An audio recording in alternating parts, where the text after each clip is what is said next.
It was 2:47 a.m. when my phone started vibrating on the nightstand. I groggily reached over, half blind, and saw a name I hadn't heard from in months. Officer Gary Nolan. Gary wasn't just an old friend.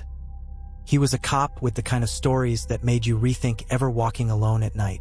I answered, and before I could say anything, he barked out, "Ethan, I need you to meet me. Now, don't ask questions." The urgency in his voice shook the last remnants of sleep from my brain. "Gary, what the hell?" "Ethan, now." He hung up. I'd like to say that common sense kicked in, but I was too curious to ignore him. 15 minutes later, I was in my car, speeding toward the desolate parking lot of the old state fairgrounds, the kind of place that was eerie even in daylight. At night, it was a straight-up horror movie set. Gary's cruiser was parked at the edge of the lot, engine running, headlights cutting into the surrounding darkness. I parked beside him, and he motioned for me to get in his car. As soon as I sat down, I knew something was seriously wrong. Gary looked like he hadn't slept in weeks. His hands trembled as he lit a cigarette, his eyes darting around like he expected someone, or something, to lunge out of the shadows. "Gary, what's going on?" I asked. He didn't answer at first, just took a drag and stared ahead. Finally, he muttered, "You ever seen something that wasn't supposed to exist?" I frowned. "What are you talking about?" He reached into the glove compartment and pulled out a body cam. He hesitated before pressing play, like he wasn't sure if he really wanted me to see it. The footage was shaky, disorienting, showing the inside of an old, decrepit house, the kind you'd expect to see condemned. The timestamp read 1:34 a.m. Gary's voice crackled through the audio. "Dispatch, I'm at the residence. No sign of backup yet." The camera panned over walls stained with water damage and covered in deep, deliberate scratches. "Responding to reports of a disturbance," Gary's voice continued, though it sounded tense. "Neighbors reported screaming. No answer at the door." Then, something moved at the edge of the frame. A shadow that didn't match the dim light. Gary froze. "Hello?" he called out, his voice tight. The shadow moved again, faster this time, slipping down the hallway. "Jesus," I muttered. Gary paused the footage. "You think that's the scary part?" He let out a bitter laugh. "Keep watching." The video resumed, showing Gary moving cautiously down the hallway, flashlight bouncing. The shadow darted again, slipping into a room at the end of the hall. Gary reached the door and hesitated. When he pushed it open, the room was wrong. It wasn't just messy or abandoned. It looked like something had torn it apart, like a whirlwind had passed through and left only destruction in its wake. The walls were covered in what looked like symbols, crudely scratched into the plaster. And then the shadow stepped into view. I couldn't even make sense of what I was looking at. It was vaguely humanoid, but its proportions were all wrong. Its limbs were too long, its head tilted at an unnatural angle, and its eyes, God, its eyes, glowed faintly in the darkness, like twin embers. Gary shouted something, but the thing didn't move. It just stood there, watching. Then, without warning, it bolted straight at him. The footage cut out as Gary cursed and stumbled backward. When the screen went black, I realized I'd been holding my breath. I turned to him. "What the hell was that?" Gary took a shaky drag on his cigarette. "I don't know, but it's not the only one." "What do you mean?" He pulled out another body cam, this one from a different officer. "This was taken 2 weeks ago. Same area, same thing." The footage played, and it was almost identical. An officer responding to a disturbance, entering an abandoned house, finding strange symbols. But this time, the shadow wasn't alone. There were 3 of them. They moved faster than anything I'd ever seen, jerking and twitching like broken marionettes. One of them lunged at the officer, and the camera dropped to the floor. The last thing visible was a glimpse of the creature's face, its mouth stretching open far wider than it should have been, filled with jagged teeth. "Holy shit," I whispered. Gary nodded grimly. "We've had 6 officers disappear in the last month. Every time it's the same thing. A disturbance call, an abandoned house, and then nothing. No backup ever arrives. No bodies are found. Just this." "Why are you showing me this, Gary?" My voice cracked. "Why not the department? The media?" He laughed bitterly. "You think they'd believe me? The department's already labeled those officers AWOL. As for the media, they'd laugh me out of the room. This is way beyond anything normal, Ethan. And I think it's spreading." "Spreading?" He nodded. "It's not just abandoned houses anymore. Last week, we got a call about a grocery store. People said they saw shadows moving in the aisles after hours. Another call came in about a playground. Kids swore they saw something watching them from the trees." I shook my head. "Gary, this is insane. What do you want me to do?" His hands gripped the steering wheel tightly. "I need someone else to know, in case I don't make it. Someone has to understand what's really going on." Before I could respond, his radio crackled to life. "Unit 12, we've got a 10 to 96 at 214 Blackwood Lane. Respond immediately." Gary stared at the radio, his face pale. "That's the address from the first video." I felt a chill run down my spine. "You're not seriously going back there, are you?" He gave me a grim smile. "I don't have a choice." Before I could argue, he threw the car into gear and sped out of the parking lot, leaving me sitting there with nothing but the echoes of his last words and the creeping sense that whatever was happening, it was far from over. Gary's taillights disappeared into the night, leaving me alone in that desolate parking lot. My heart hammered in my chest. I didn't want to follow him, I didn't even want to know more. But something about the way he looked at me before he left stuck.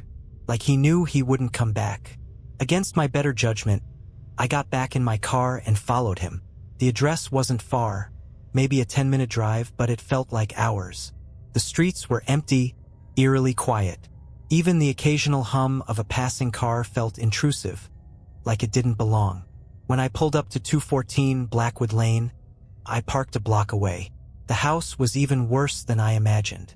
The porch sagged under its own weight, and the windows were dark, like they'd been covered with something to keep out the light.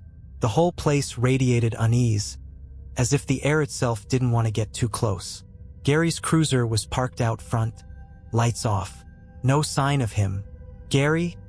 I whispered under my breath. My gut screamed at me to leave, but curiosity, or maybe stupidity, drove me forward. I crept toward the house, my footsteps crunching on the gravel. As I got closer, I noticed something odd about the air. Felt heavy, like walking into a sauna, but without the heat.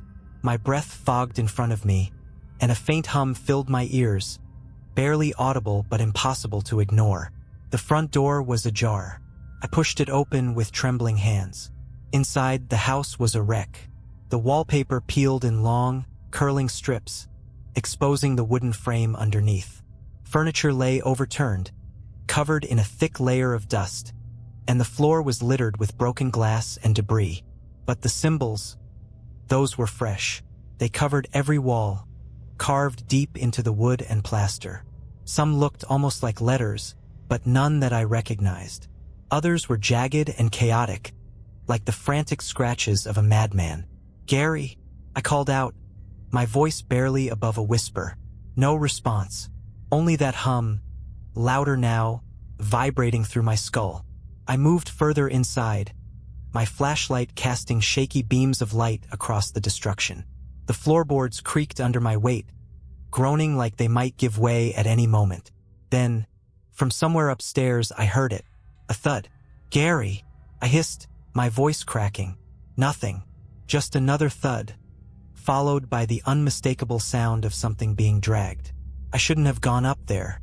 I should have turned around, run out of that house and called for help.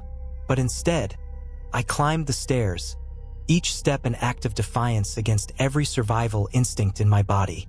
The second floor was worse than the first. The symbols were everywhere, and the air was even thicker. Felt like trying to breathe through a wet towel. The hum grew louder, almost deafening now, making my head ache and my vision blur. At the end of the hallway, a door stood slightly open. Faint light flickered from inside. I approached slowly, my hand trembling as I pushed it open. The room beyond was small, empty except for Gary. He was kneeling in the center of the floor, his back to me, his body rigid and unmoving. Gary? My voice quivered. He didn't respond. I stepped closer, my flashlight illuminating the floor around him. My stomach turned. The symbols weren't just on the walls. They were carved into the floorboards, spiraling inward toward Gary. And he was holding something. A notebook. "Gary, we have to go," I said, my voice rising. "Come on, man. This place isn't safe." Slowly, he turned to face me. I wish he hadn't. Gary's eyes were wide, unblinking, and wrong. The pupils were enormous, swallowing almost all the color from his irises, and his expression was twisted into something between terror and awe. His mouth moved, but no sound came out. Then he lifted the notebook, holding it out to me. His hands shook violently, and I realized he wasn't offering it, he was trying to get rid of it. "Take it!" he finally rasped, his voice raw and broken. "For God's sake, Ethan, take it and get out of here." I didn't move, couldn't.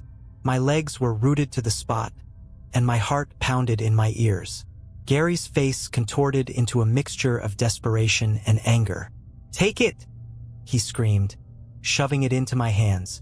The moment I touched it, the hum exploded into a deafening roar. The symbols on the walls and floor began to glow, faint at first but growing brighter by the second. The air around us seemed to ripple, distorting like heat waves rising from asphalt. And then I saw them, the shadows. They poured out of the walls, the floor, the ceiling, dozens of them, maybe more. They moved unnaturally, twitching and jerking, their forms constantly shifting. Some were tall and thin, others hunched and twisted, their glowing eyes locked onto us. "Run!" Gary shouted, shoving me toward the door. "Don't stop, Ethan. Don't look back." I bolted, clutching the notebook to my chest. The hallway stretched out before me, impossibly long, the stairs seeming miles away. Behind me, Gary screamed, a sound that will haunt me for the rest of my life. I didn't dare turn around. I stumbled down the stairs, nearly falling, and burst out the front door into the night. The hum stopped the moment I crossed the threshold, replaced by an eerie silence. Gary's screams were gone. The house stood there, dark and still, as if nothing had happened. But the notebook in my hands was warm, almost burning, and I knew that whatever had taken Gary wasn't done with me. I didn't stop running until I was back in my car, my chest heaving, heart slamming against my ribs like it wanted out. I slammed the door shut, locked it, and gripped the steering wheel so tight my knuckles turned white. My breath came in ragged gasps as I stared at the house in my rearview mirror. It looked normal, quiet, just another run-down, forgotten relic of a neighborhood in decay. But I knew what I saw, and I still had the damn notebook. It lay on the passenger seat, a sinister thing, bound in cracked leather with no markings on the cover. It was heavier than it should have been, like the weight of it wasn't just physical. It felt alive. I didn't want to touch it again, but leaving it there felt even worse. Like if I turned my back, it might do something. I grabbed my phone, my fingers trembling as I dialed 911. The dispatcher answered, her voice calm and measured, but I struggled to form words. There's something at 214 Blackwood Lane," I stammered. "You need to send someone. Cop Gary Nolan, he's in there. He's gone." But the line went dead. No static, no beeping, just silence. I stared at my phone in disbelief before dialing again. This time, it didn't even ring, just silence. Then, after a few seconds, I heard it, the hum. I threw the phone down like it had burned me. "What the hell is going on?" I whispered. I needed to think, to figure out what to do. But the hum was back now, faint but growing louder, not just in my ears but in my chest, my bones. Felt like it was coming from the notebook. Couldn't leave it. Not here, not anywhere. If someone else found it. No, I couldn't risk that. But I also couldn't keep it. I needed answers. There was only one person I could think of who might have them. 20 minutes later, I was standing outside the chain-link gate of an abandoned precinct. It had been shut down years ago when the city built a bigger station across town, but the building was still there, forgotten and rotting like the rest of this cursed neighborhood. Inside was someone I hadn't spoken to in years. Retired Detective Samuel Hayes. Gary used to talk about him like a legend, a grizzled old cop who'd seen too much and decided to leave the force before it swallowed him whole.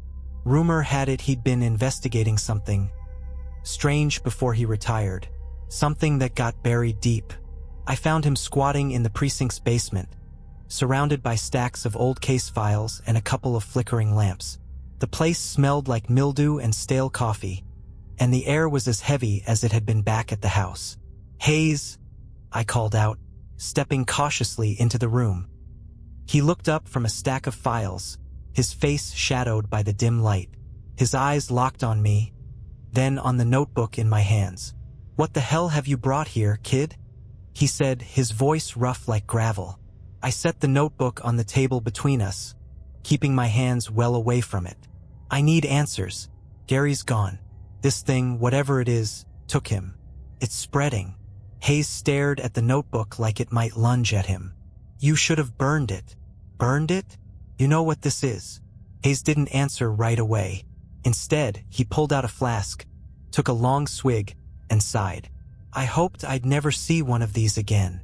"One of these?" Pressed. "You mean there's more?" He nodded grimly. "There used to be anyway. Back in '98, there were 3 of them. Notebooks like this, found at different crime scenes. Murders, disappearances. Every time, the notebook was there, and every time, anyone who touched it ended up dead or worse." "Worse," I whispered, the word sticking in my throat. Hayes leaned forward, his voice dropping to a whisper. "They don't just kill, kid. They take whatever's inside that thing. It doesn't just want bodies, it wants minds, souls. And it's patient. It waits, whispers, until you can't resist anymore. Until you open it." I felt a chill crawl up my spine. "What happens if you open it?" Hayes didn't answer right away. He just stared at the notebook, his jaw tightening. Finally, he said, "You saw Gary, didn't you? The way he looked, like he wasn't all there anymore." I nodded, my stomach twisting. "That's what happens," Hayes said. "You start to lose yourself, piece by piece, until there's nothing left. And then it uses you to spread." "Spread?" My voice cracked. "Spread what?"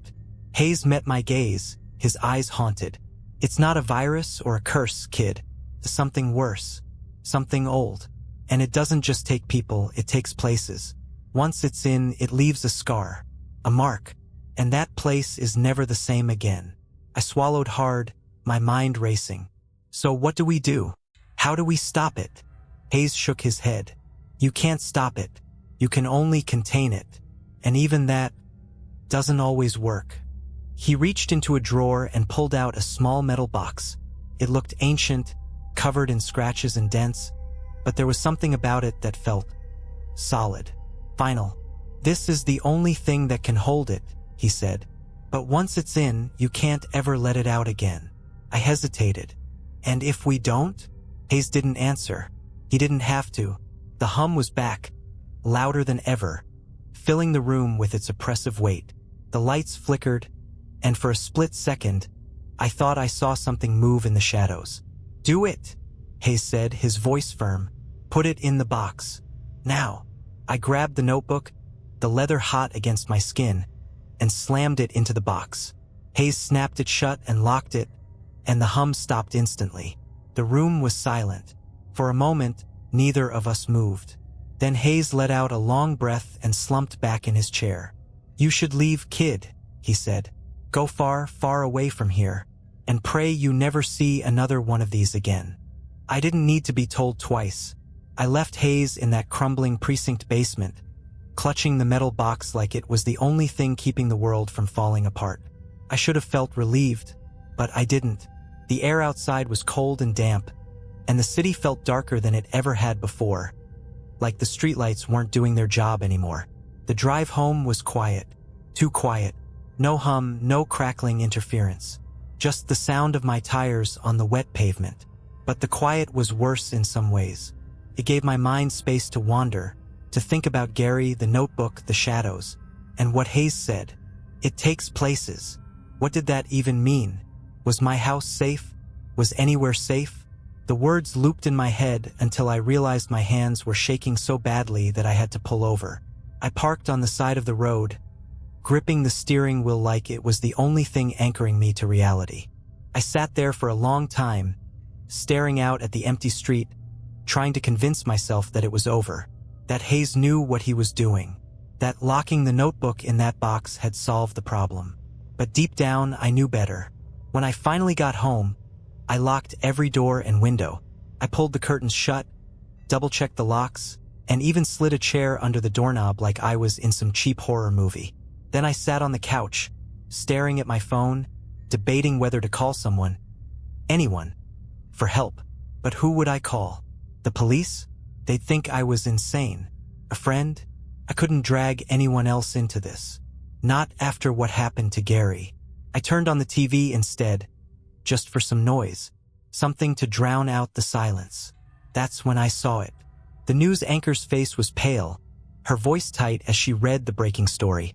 Reports are coming in of a disturbance downtown. Witnesses claim to have seen shadowy figures moving through the streets near Blackwood Lane. Police have cordoned off the area, but no official statement has been released. My stomach sank. I grabbed the remote and turned up the volume. The screen cut to shaky cell phone footage of the scene.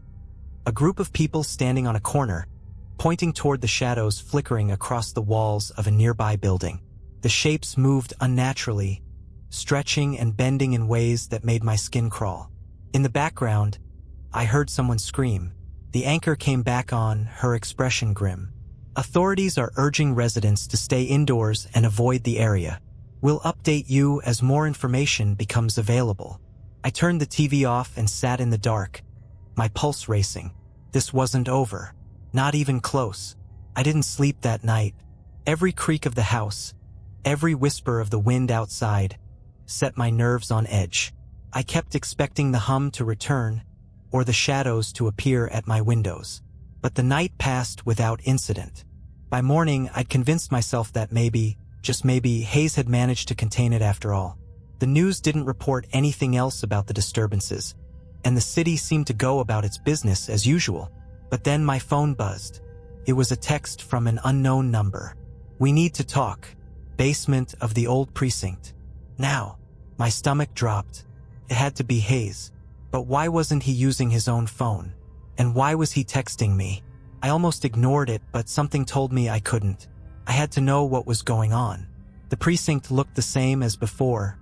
Rotting, lifeless, forgotten. I parked in the same spot and made my way to the basement, my heart pounding with every step. "Hayes!" I called out as I descended the stairs. The air down there was damp and stale, but the metal box was still on the table where we'd left it, locked tight. No sign of Hayes. "Hayes!" I called again, louder this time. Then I heard it. A faint scraping sound, like metal on concrete. It came from deeper in the basement, beyond the dim light of the lamps. I hesitated, every instinct screaming at me to turn around and leave. But I stepped forward. The scraping grew louder, echoing off the walls. I followed it to a small room at the back of the basement. The door was slightly ajar, and the sound was coming from inside. "Hayes!" My voice cracked as I pushed the door open. The room was empty, except for the box. It was on the floor now, the lock scratched and dented, like someone or something had been trying to open it. And next to the box was a single word, scratched into the concrete floor: "Run." My blood ran cold. I spun around, my flashlight cutting through the darkness. But the basement was silent, too silent. Then, from behind me, the hum began. It was low at first, almost imperceptible, but it grew quickly, vibrating through the floor, the walls, my chest. The lamps flickered, and the shadows came. They poured out of the cracks in the walls, the corners of the room, the space where the ceiling met the floor. Dozens of them, shifting and writhing, their glowing eyes fixed on me. I bolted. I ran up the stairs 2 at a time, the hum roaring in my ears, the shadows close behind. I didn't dare look back. The basement door slammed shut behind me, but I didn't stop running until I was in my car, the engine roaring to life. As I sped away, I glanced in the rearview mirror. The precinct was gone. Not just out of sight, it was gone. The lot where it had stood was empty, as if it had never been there. The hum was gone too, but I didn't feel safe. I don't think I ever will again, because whatever this is, it's not contained. And it's not finished with me. I didn't stop driving until I was miles outside the city. The farther I got from the precinct or whatever had replaced it, the quieter the world seemed to become. But no matter how far I drove, the feeling never left. That itch at the back of my skull, the sense that something was still watching, waiting. I found myself parked at the edge of an empty highway rest stop just before dawn.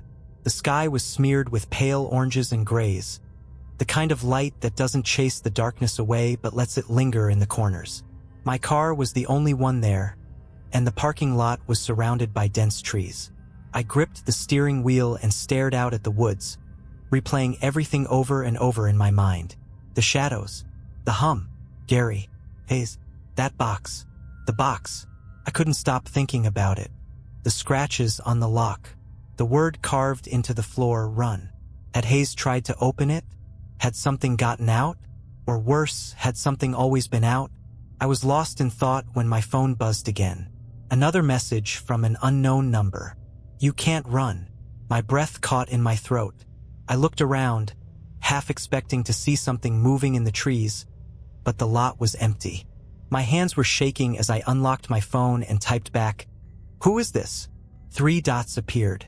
The response came almost instantly. "You know who." My heart pounded. I felt exposed, like something was right there, just out of sight. I turned the engine back on, ready to bolt, but the phone buzzed again. Another message. This time, it was just a single word. "Look." Before I could think, I turned to the passenger seat. The notebook wasn't there, but my heart stopped cold when I saw what was. The metal box, the same one Hayes had locked the notebook inside. It was sitting on the seat, impossibly heavy, the lock still dented and scratched. My head spun. I knew I hadn't brought it with me. It had been in the basement. I didn't want to touch it, but leaving it there felt like a death sentence. I reached over, my fingers trembling, and grabbed the box. It was cold, colder than it should have been, and something about it felt alive, like it was waiting for what I didn't want to know. I needed answers, and there was only one place left to go. Somewhere I never thought I'd return to. Gary's house. Gary had always been a private guy. His house was a modest single-story tucked away in a quiet neighborhood, the kind of place where the neighbors smiled politely but never asked questions. When I pulled into his driveway, everything looked normal. His cruiser wasn't there, but that wasn't surprising. The department probably towed it after the events at Blackwood Lane. I killed the engine and sat there for a moment, staring at the house. The curtains were drawn, and the porch light was off, but something about it felt wrong. Like it wasn't just empty, it was abandoned. I grabbed the box and stepped out of the car. The early morning air was cool and still, but as I approached the front door, that heaviness returned. The same suffocating weight I'd felt at the house and the precinct. My chest tightened, and my fingers hovered over the doorbell before I finally pressed it. The sound echoed inside, too loud for a house that should have been silent. I waited, my pulse pounding in my ears. No answer. I tried the knob. It was unlocked. The door creaked open, and I stepped inside. The air was stale, thick with the smell of dust and something faintly metallic. The house was dark, the only light coming from the thin beams of early morning sun slipping through the curtains. The living room was untouched.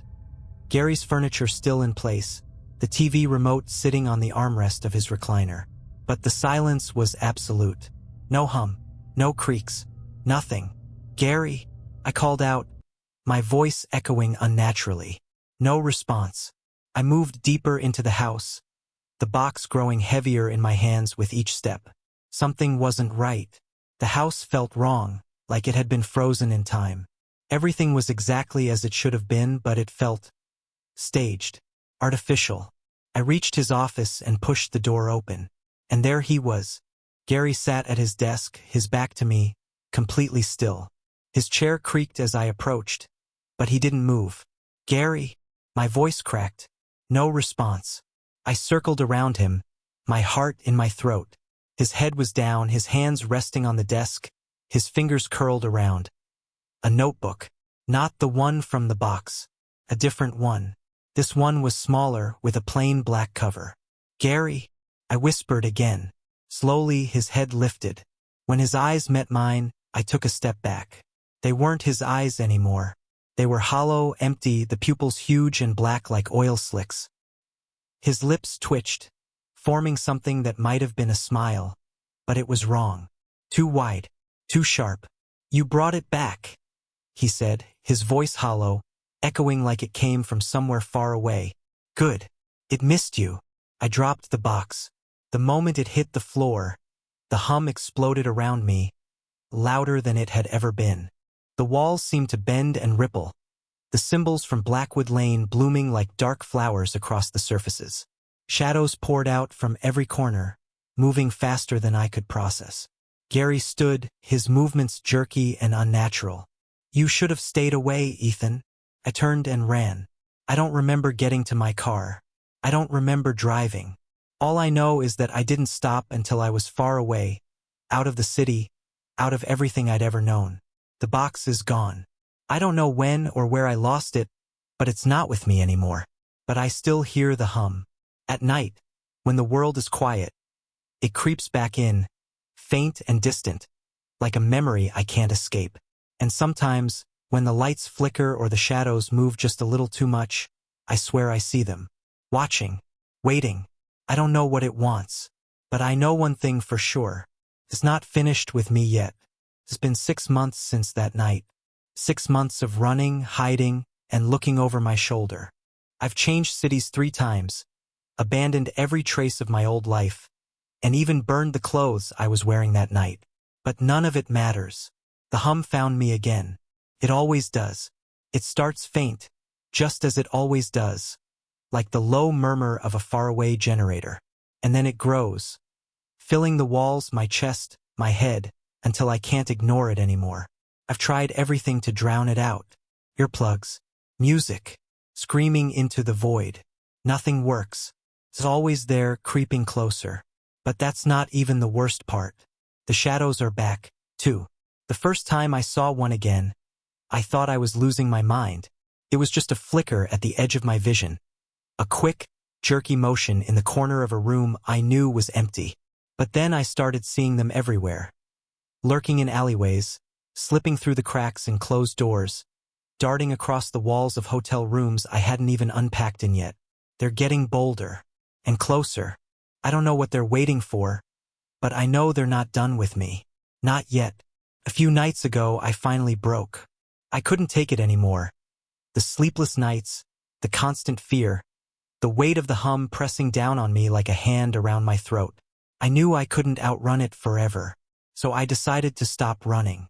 I drove back to the city. The streets were as I remembered them, but emptier somehow. Darker. I felt like a ghost moving through a world that wasn't meant for me anymore. Blackwood Lane was barricaded off. The area condemned after structural collapses were blamed for the disturbances. But that didn't stop me. I climbed over the barricade and stood in front of the lot where the house once stood. The lot was empty, but the air was wrong, thick and heavy, humming faintly with that awful, familiar sound. My chest tightened as I stepped forward, every instinct screaming at me to turn back. But I couldn't. Not anymore. At the center of the lot, I saw it. The box. It was just sitting there, pristine and unmarked, as though it had never been scratched or dented. The lock was gone, but the lid was closed. My breath hitched as I approached it, my heart pounding so hard I thought it might burst. I knelt down and hesitated, my hands trembling. I didn't want to touch it, but I couldn't leave it either. Not again. "You have to end this." The thought wasn't mine. It came from somewhere else, somewhere deep and dark, but I clung to it like a lifeline. I reached out, gripping the edge of the box. It was cold, so cold it burned, but I didn't let go. Slowly, I lifted the lid. Inside was the notebook, but it wasn't alone this time. The pages were open, flipping on their own, symbols bleeding across the paper in jagged, writhing lines that seemed alive. And above the notebook, hovering in the air like smoke given form, was it? The shadow. No, not just a shadow. The source of all of them. The hum roared in my ears as it twisted and writhed, its glowing eyes locking onto mine. I couldn't move, couldn't breathe. It filled the air, the ground, my head, its form shifting and expanding until it blotted out everything else. And then it spoke. Not in words, but in thoughts, images, emotions, all flooding my mind at once. Pain, hunger, anger, loneliness. It didn't just want me. It wanted everything. It wanted out. No, I whispered, my voice trembling. Not this time.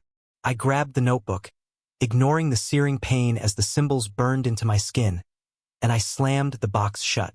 The hum exploded into a deafening roar, the ground shaking beneath me as the shadow lashed out, trying to stop me.